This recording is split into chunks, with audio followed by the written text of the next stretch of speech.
जय श्री श्याम दोस्तों। स्वागत है आपका अपने YouTube चैनल @official_rwm पर। दोस्तों आज हम पढ़ने वाले हैं मौर्य साम्राज्य में ही बिंबिसार के बारे में। थोड़े से फैक्ट हैं, छोटी सी वीडियो बनेगी लेकिन इंटरेस्टिंग फैक्ट है, आप समझते चलना। ठीक है दोस्तों, उम्मीद करता हूँ आप सब अच्छे होंगे।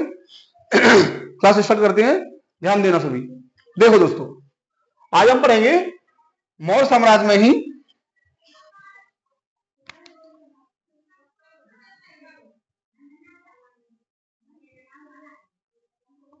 मौर्य साम्राज्य में मौर्य साम्राज्य के अंदर पढ़ेंगे दोस्तों हम बिंबिसार के बारे में। बिंबिसार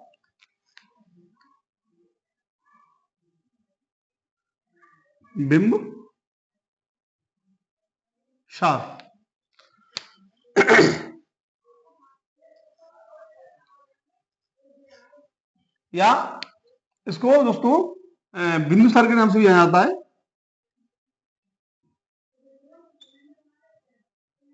बिंदुसार दोस्तों, अगर बात की जाए आपकी इस बिंदुसार की, तो ये मगध की गद्दी पर जो है चंद्रगुप्त मौर्य की मृत्यु के पश्चात 298 ईसा पूर्व में बैठा था। लिख लीजिए इसको आप। जो बिंदुसार था, ये मगध की गद्दी पर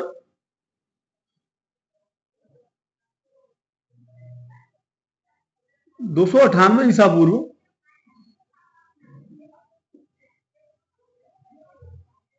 बैठा था।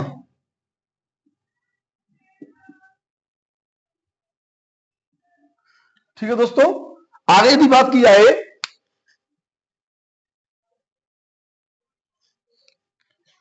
कब बैठा था ये? चंद्रगुप्त की मृत्यु के पश्चात। किसकी मृत्यु के पश्चात? मैं यहां पे लिख लीजिए, चंद्रगुप्त मौर्य के बाद। इतना समझ लीजिए, ठीक है। चंद्रगुप्त मौर्य के बाद जो है बिंबिसार था, यही मगध की गद्दी पर 298 ईसा पूर्व में बैठा था। ठीक है दोस्तों, हम आगे बात करते हैं आज की। ये जो बिंदुसार था, इसको अमित्रघात के नाम से भी जानते थे लोग। किसके नाम से? अमित्रघात।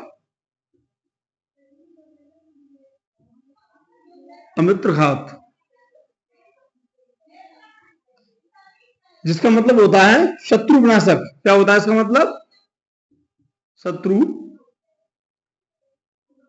विनाशक। ठीक है दोस्तों, भी कहते थे।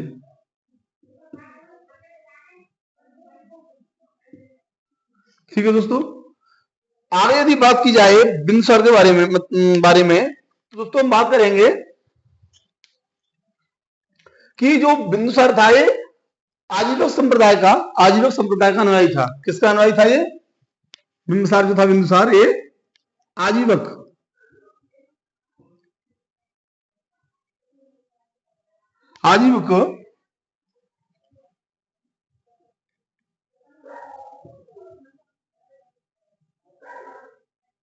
संप्रदाय का अनुयायी था।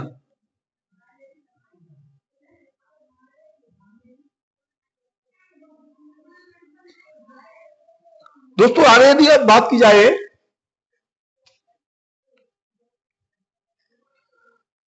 तो जो बिंदुसार था, इसको वायुपुराण में भद्रसार के नाम से भी संबोधित किया गया है। लिख लीजिए, इंपोर्टेंट है।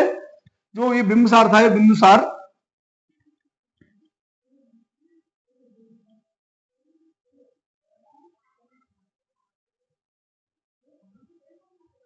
बिंदुसार को वायुपुराण में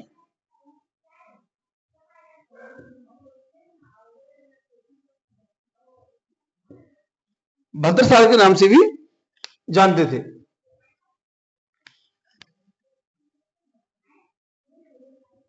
भद्रसार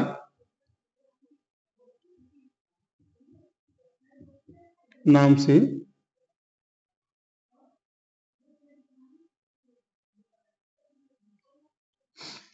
बिंदुसार को वायु पुराण में भद्रसार के नाम से जाना जाता था, या भद्रसार कहा गया है,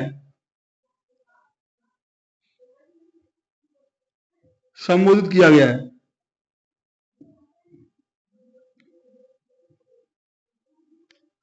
किया गया है।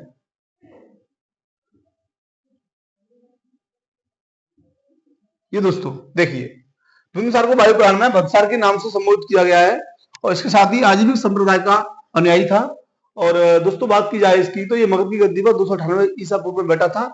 इसके साथ ही जो बिंबिसार था, बिंदुसार, इसको अमित्रघात, शत्रु विनाशक भी कहते थे। यहां तक क्लियर होता है। आगे हम चलते हैं, इसको आप कॉपी करिए।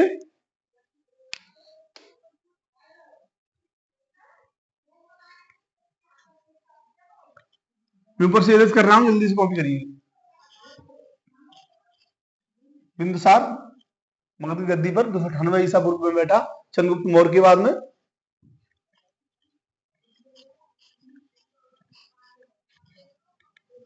जिसको अमित्रघात के नाम से भी जानते थे। दोस्तों यदि बात की जाए बिंदुसार के बारे में, तो स्ट्रैबो के अनुसार, स्ट्रैबो एक विदेशी शासक था। इसके अनुसार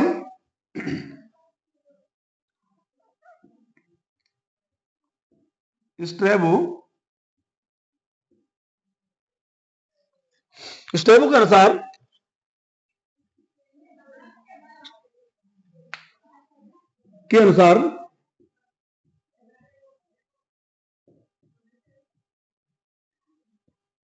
बिंदुसार को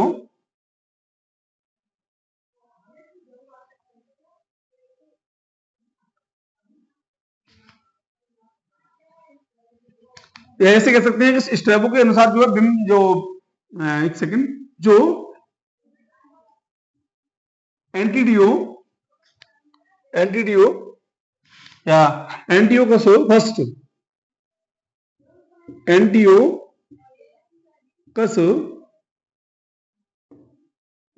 जो फर्स्ट था, उसने इनके दरबार में डायमेकस को राजदूत के रूप में भेजा था। किसको? डायमेकस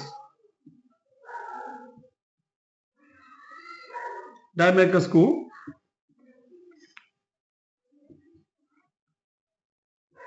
राजदूत के रूप में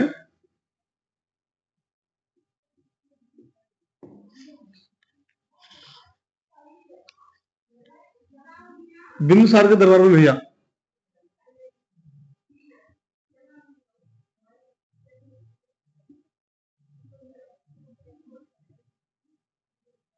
दरबार में भेजा।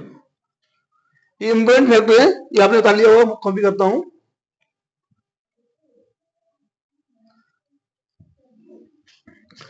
दोस्तों यदि बिंदुसार की बात की जाए, तो पुराणों के अनुसार,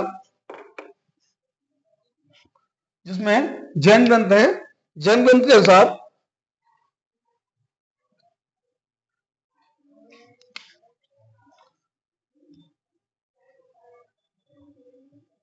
जैन ग्रंथों के अनुसार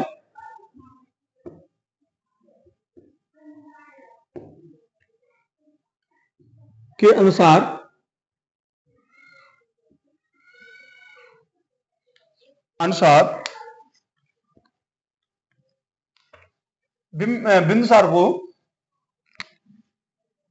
किसको हाईलाइट करता हूं, बिंदुसार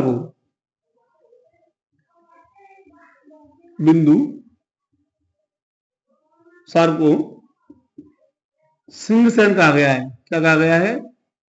सिंह सेन कहा गया है।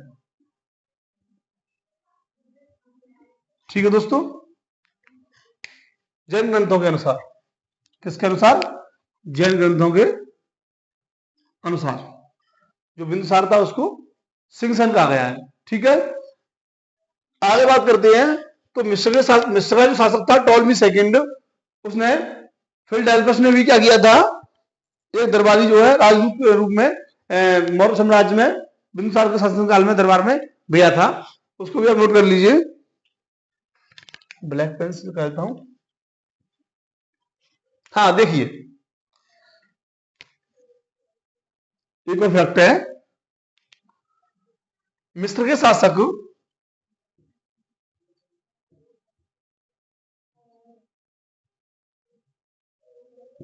शासक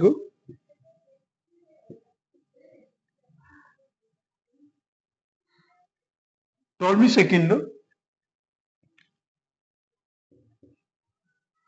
टॉलमी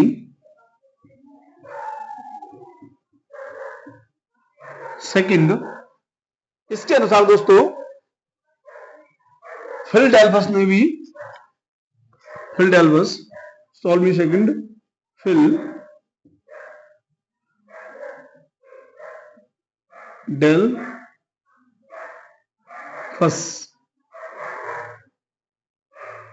एक सेकंड,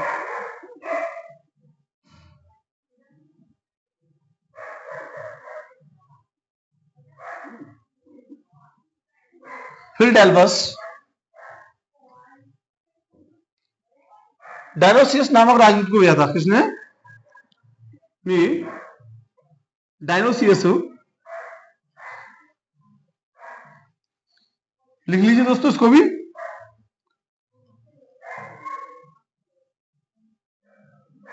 डायनोसियस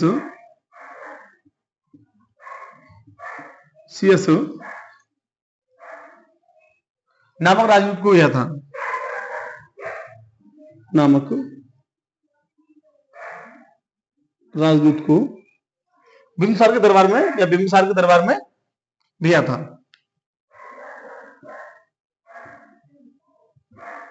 बिंबिसार के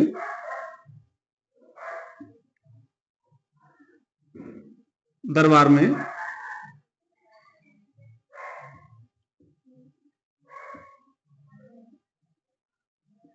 भेजा था। दोस्तों बात की जाए आज की क्लास की, तो आज की क्लास अपनी कंप्लीट हो गई है। यही सारा फैक्ट है। स्ट्रैबो के अनुसार एंटियोकस फर्स्ट ने डायनाकस को राजदूत के रूप में बिंबिसार के दरबार में भेजा, और जैन ग्रंथों के अनुसार जो बिंबिसार था उसको सिंहसेन कहा गया है। इसके अलावा जो मिस्र के शासक थे टॉलमी सेकंड फिलडेल्फस, उन्होंने डायनोसियस नामक एक राजदूत को बिंबिसार के दरबार में भेजा था। ये सारे फैक्ट थे इम्पोर्टेंट, जो बिंबिसार या बिंबिसार कह सकते हैं उससे संबंधित थे। दोस्तों हमने एक क्लास आज कंप्लीट की है, छोटा टॉपिक था। कल हम पढ़ेंगे सम्राट अशोक के बारे में। सम्राट अशोक जो है अपने आप में बड़ा टॉपिक है, और लगभग 2 पार्ट में वो कंप्लीट हो पाएगा, क्योंकि उसके शिलालेख भी काफी हैं, उनको भी मैं लिखाऊंगा, क्योंकि एग्जाम में अक्सर पूछता रहता है। ठीक है दोस्तों, तो आज के लिए क्लास आपकी यहीं कंप्लीट होती है। क्लास अच्छी लगी हो तो सब्सक्राइब करना ना भूलें। Thank you. जय हिंद, जय भारत।